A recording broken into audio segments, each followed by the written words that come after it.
Welcome to the channel, guys. We are back again, and today I'm talking about two originals from Genre Parfums, that is Cajun Musk and Almond Musk. So stay tuned for that. If you like fragrance reviews, cologne comparisons, top 10 lists, and fragrance battles, hit that subscribe button for more great content. I am somebody who does like genre. I will say I'm probably a little bit biased, but I am trying to be, or do try to be, as objective as possible when I do my reviews. But of course, there's always that element of subjectivity about what I personally enjoy and what I personally like. But I'm talking about two originals from genre, and these are both pure oil. So they are the Parfum Serum. They're both new release. Almond Musk is a much newer release than Cajun Musk. I've been meaning to review Cajun Musk for a while, and I thought it would be a good idea to talk about both the Musks at once, since I do have them both now. And actually, you know what, I'm just going to jump right into it. And as I mentioned, these are both perfume serums, so as I understand, it's just the oil. So, you know, this is a 3 ml, but you have to understand that a 3 ml of pure oil is probably about the same content as you'd have in like a 60 ml that's distilled to like 20, or mixed or blended to like a 20% mixture. So this is actually a lot of fragrance oil, and I think it's pretty inexpensive, maybe $8 or something like that. It's really a good price. But Cajun Musk, I'm going to talk about this one first. I will spoil and say this one is my favorite of the two. I love strawberry, and you know, I will say that especially when I smelled Italica for the first time, or their version of Italica, which is Virtuoso, you know, the one thing that I felt like was missing from that was a nice light strawberry undertone in the opening. So I was thinking, you know, maybe strawberry is a hard note to nail, but I will say that it's been nailed very, very well in this fragrance. So, you know, I don't know that you can, you know, like when I think of strawberries, they don't really have a smell, much of a smell if you know, pick up a strawberry and actually smell it. But this does certainly give off a nice impression, especially right on the first rip. It has this nice sweetness with this nice sort of jelly, jammy kind of a strawberry vibe. Really, really nice. And I think I get a little bit of the rose as well. Now, this one is not overly floral, and I'll say I'm not a big fan of rose or floral fragrances, but this one does not come off overly floral. It comes off more like a nice jammy strawberry rose, and it has a definite rouge kind of feel to it with this fragrance. Very nice, and it does have a nice muskiness as well. Now, this one does dry down, you know, a little bit. It's not a complicated fragrance. Both these fragrances I actually find are not that complicated. So as this one dries down, you know, the strawberry starts to taper off. It still kind of sits there. The musks definitely start to become a lot more prominent, and it does become more of a slightly sweet, musky fragrance.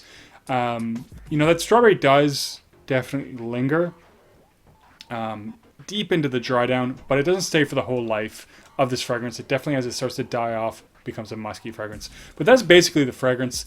Projection on this one is actually really, really good. I was very shocked. I know Devin will probably disagree with me on this, and he is the guy behind genre, but a lot of fragrances, you know, the use of alcohol helps projection, right? It helps with the explosiveness, if you want to think about it that way, of the molecules. And so this is often why you find that an EDT projects a lot more than a parfum. And Bleu de Chanel is a perfect example of that. The projection on the EDT and even the EDP is far, far better than the parfum. And that goes, that tends to be the case. It's not always the case, it tends to be the case.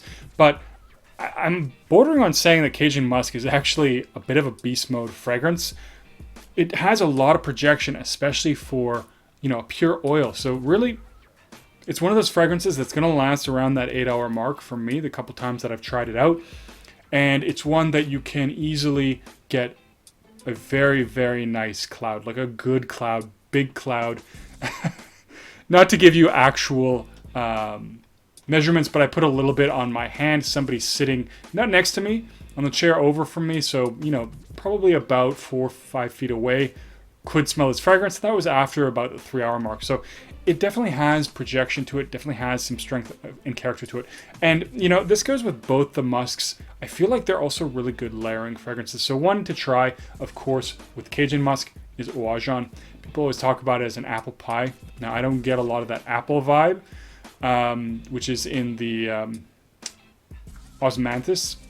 I do get a little bit of a light fruitiness at times, but it's mostly cinnamon and honey. But if you want to try a strawberry pie, add some Cajun Musk, and you got a very delicious strawberry pie.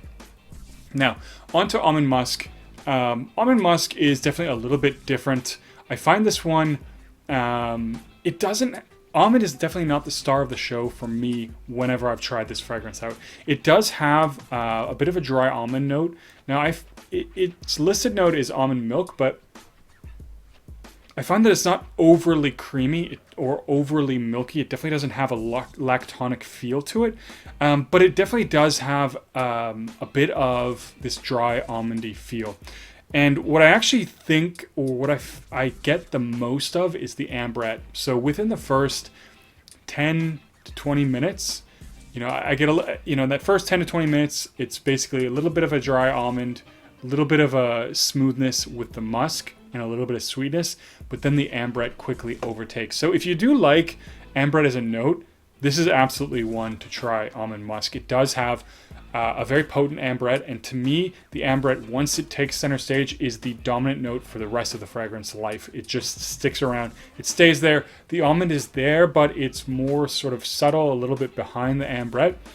And I do actually pick up a little bit of the florals as well. So if you really hate florals, you might find that this one's a little bit not to your taste. The florals to me are not overdone. It does have iris in it, but I don't really get that powdery or lipsticky vibe, nothing like that. But it does have a little bit of a white floral kind of a vibe that goes along with this sweet muskiness, a light dry almond, and a very potent Ambrette. Now, I didn't get the chance to try it. I am going to have to try this one in the future, but somebody mentioned layering this one with Voodoo smells really good, and I love Voodoo. Been Team Voodoo since the start, although I think I'm Team Apples and Aces now. I do still like Voodoo, but Apples and Aces is probably my favorite original. But this is one that I'm definitely going to have to try out in the coming days with Voodoo, layer this one on, and see what it smells like. So that's one to try if you have both. I haven't personally tried it, but I've heard that it's very good.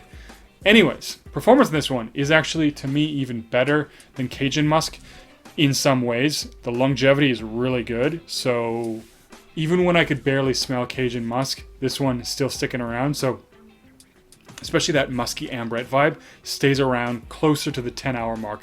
Definitely gets a lot more longevity than Cajun Musk. I don't think it's much more of a projector, and in fact I do find it a little bit more subtle. Not like super subtle, it's definitely not a skin scent, but it is one that sits a little bit closer to the skin than Cajun Musk, which does have a little bit more sweetness and a little bit more projection. But this one, not a slouch by any means in the projection area. And the longevity is actually really, really good. So both these, really nice pickups. I'm very happy with both of these musks. And like I said, both these do seem to me like they're something that you can ultimately wear on their own. But I think they're also, if you're interested in something like layering, these are really nice layering fragrances. And I think they make really nice bases too, because they're super oily. Put a dab on your skin and that oil slick is going to stay there for a very, very long time. You can even rub it in just a little bit because it is a pure oil. So it doesn't hurt it too much. It doesn't really damage the top notes the same way it does with, a Parfum or, an Eau de Toilette or whatever. Anyways, looking forward to more. I do have some samples to compare. So I did get Heirloom, which is their version of Clive Christian's Rock Rose, which I am definitely looking forward to trying out because I did really, really enjoy that fragrance. Now I have tried it. I will say it does smell really good, but I want to do side-by-side comparison to see how close it actually is to the original. But anyways, I think I'm going to end the video there. Nice releases, definitely worth checking out if you're picking up something from genre. My personal favorite, Cajun Musk, but Almond Musk also a good one. Now, anyways, I'm going to cut the video there. Leave a comment down below. What is your favorite original from genre Parfums? If you haven't tried them, leave a comment down below. What are some fragrances you like to layer with? Let me know, and as always, Don't forget to like and subscribe, and I'll see you guys in the next video.